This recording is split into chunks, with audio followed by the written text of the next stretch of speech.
No rules. Amazing in Dutch urban planning. There's always a lot of rules in Dutch urban planning. But this place, Oosterwold, has been built with no rules. Well, almost no rules. Hello, Frode Bolhuis. You're an artist and a teacher, and you were one of the first pioneers of this new development in the Netherlands called Oosterwold. And this, what shall I call it? This development behind us with 9 houses was your idea. What's the idea? Well, the idea was first that I would take my own house, my own studio, and build it here.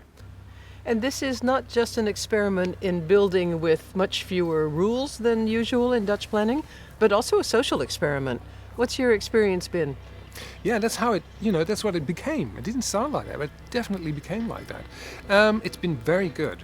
I mean, I think it's the people around me who got me to get into the social experiment and to do things together and put money together and build together, have a garden together, have a street together.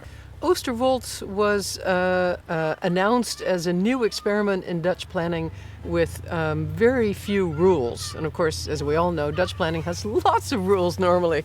So has this place turned out to be as rule-free as you hoped in the beginning?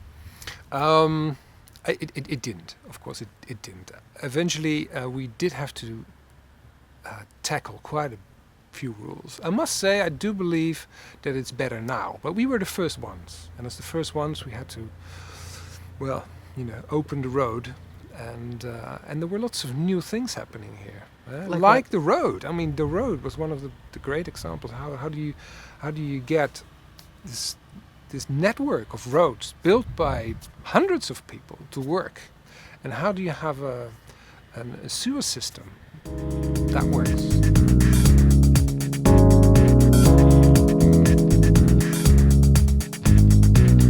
You designed this interior space yourself. How did you go about that? It had a very practical basis. I wanted to have a big studio. I'm an artist, so I wanted to have enough space to work. So I took 60 square meters for the studio, 100 square meters for the house, and that's how I went about it.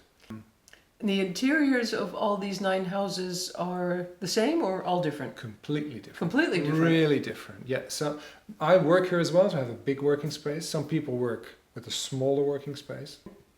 I saw that there was already quite a bit of neighborliness here when we arrived this morning and wanted a cup of coffee, and you went and borrowed the milk from the neighbor. Yes, I forgot bringing it back. Yes. But he wasn't upset. No, that's how we do it.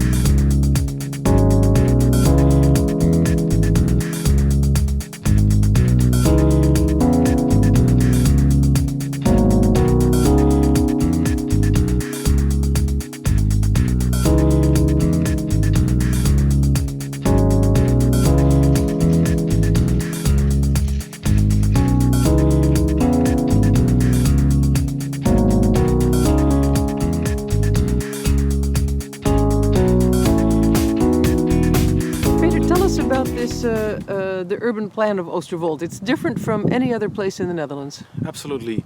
So what you see here is a different way of thinking about urban planning. So the old-fashioned way of urban planning would be you define an area, you define streets and volumes and functions. Right? So you have a red volume meaning school, a yellow volume meaning housing, and a blue volume meaning offices.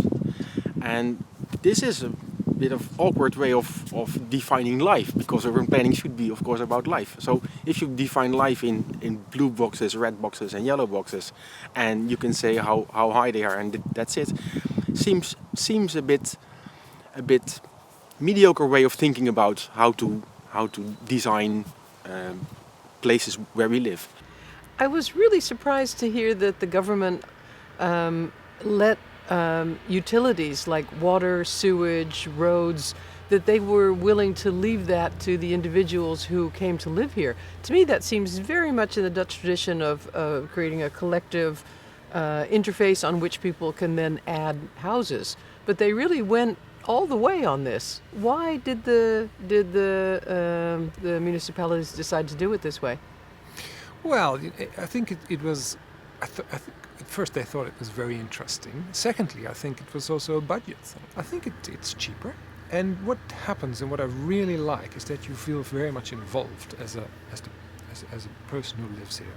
You're so involved because you have to make it your own. And you have to deal with your neighbors who do it differently, have their own opinions. It's working out. And there is more of a sense of community here than I've ever sensed in any other place I've lived. We're looking out to the south onto what's going to be a collective garden. Yep.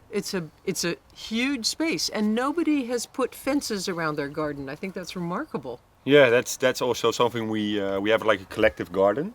So everybody has their house, and then in front of the house you have like a little bit private garden. What's your idea about your own garden here? Somebody built a teepee in it already, Yeah, and yeah, there there's are a neighbors teepee. building houses behind it. Yeah, and that was our old house, the teepee? No, the one next to it. We were thinking about living in a teepee, but with 2 kids it was a little bit too much. Yeah, that's hard work. So we have a small vegetable garden that's coming here, Okay.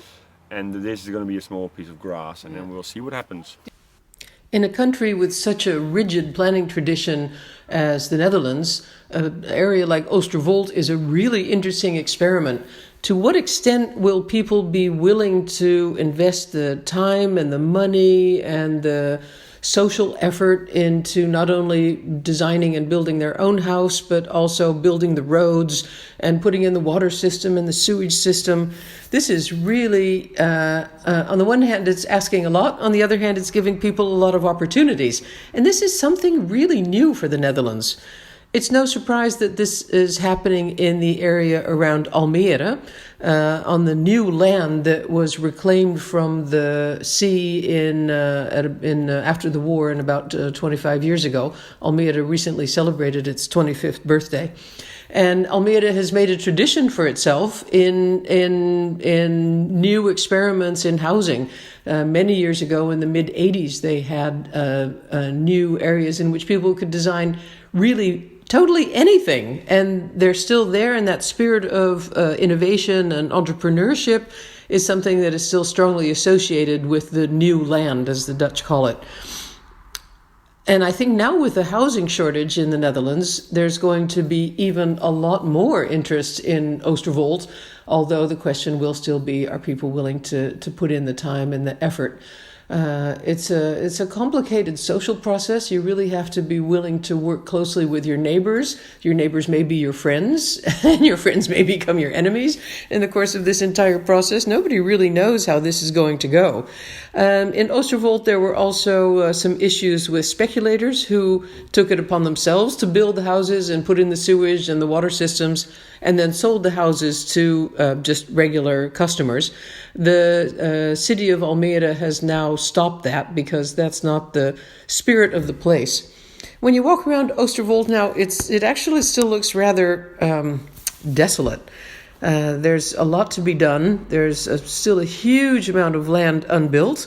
So there's a lot of room for experiment still, and I am very curious to come back in, say, 10 years and see what all this experimentation and innovation has meant for housing in the Netherlands.